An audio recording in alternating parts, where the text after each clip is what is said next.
I still have some things to do in 2013. Let's see, I have to finish the grinder pump survey. I've got to make sure I got my grinder pump startup inspection. Oh, and I still have some Christmas shopping. I better get started. Let's see, the grinder pump survey, that's easy. I just go to Google, I type in SFH Chelmsford, simple. Then, oh, I go to the home page. Oh, let's see, grinder pump survey, there it is. Oh, here it is. All I have to do is fill out these boxes. Okay, that's pretty easy. This survey is the major source of information. This is critical source of information for the cost of the maintenance program. It gives us all the data we need about how many pumps have failed, how many pumps have not failed. If you have not had a failure, even if you enter all zeros, it increases the participation rate of the survey. The participation rate of the survey is a measure of the validity of the survey. So it's very important. Most people, I think, have actually done this, but some people still haven't filled out the survey. Fill this out before the end of the year. We need this for the presentation to the Grinder Pump Study Committee. Okay, let's see. What else do I have? I've got to do my startup inspection with FR Mahoney. I'm still in my 2-year warranty period. I am eligible for a startup inspection. I called them in October, a year and a half or a year and 4 months after my installation. They came out and gave me a startup inspection. And they sent me this very nice report. They checked for lots of different things. They checked for the grade.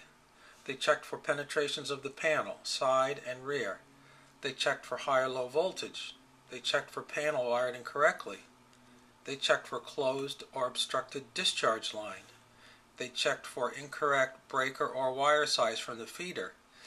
If your pump is less than 2 years old, you can get this inspection report. It won't cost you a cent. You've already paid for it for your $1. And then they also have a very detailed breakdown of things they look for. Your pump could be working fine, but there still may be something they could find with it that's not right. They're going to check how much current it draws. Mine had 5.9 amps. Mine was a 36-second pump down. And the voltage was 243 volts. Those are all in the normal range. Those will go out of the normal range if there's a problem with the pump. The pump might still work, but they can tell that it's out of the normal range. They'll also, this was the responsibility of your installer. But what I notice is a lot of the installers did not call FRMA for the startup inspection.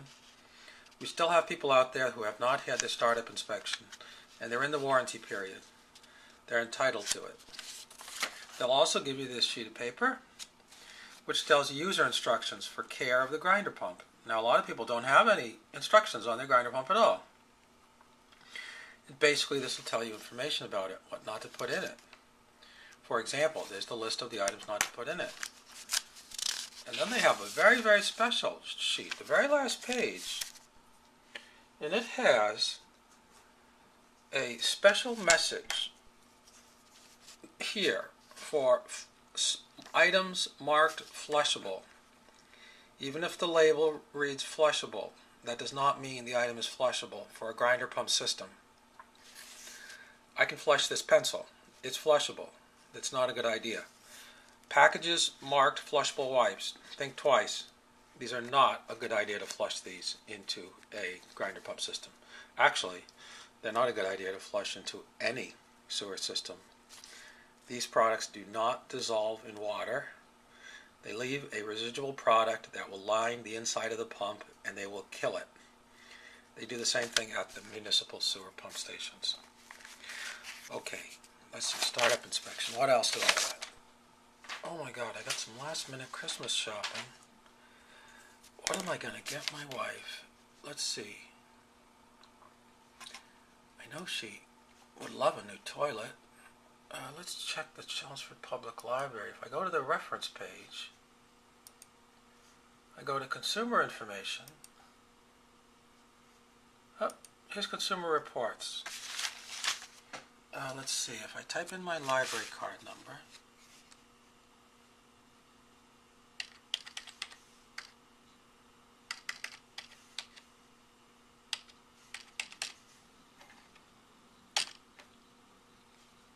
oh, there we go, I got the consumer reports.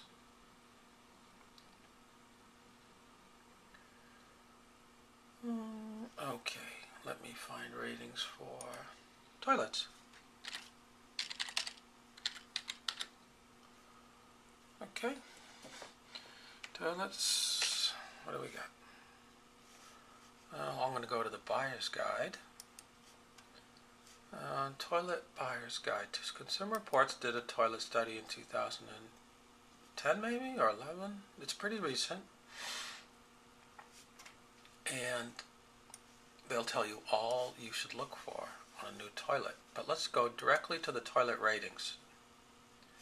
What you want for a grinder pump household, this would be a dream toilet. Right over here. 1.28 gallons per flush. This is the California standard. The best buy is $100, 1.28 gallon flush with a consumer report rating of 76. That's pretty high. The Aquasource at Lowell.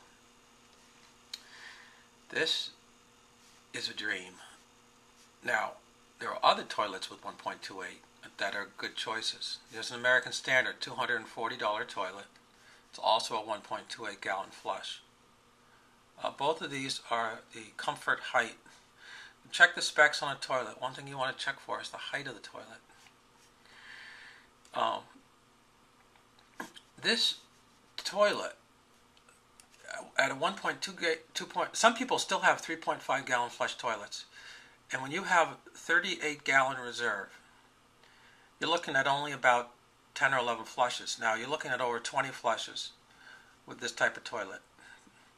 And that is going to double the amount of days that you're going to be in your house without a power outage, without having to get a pump down.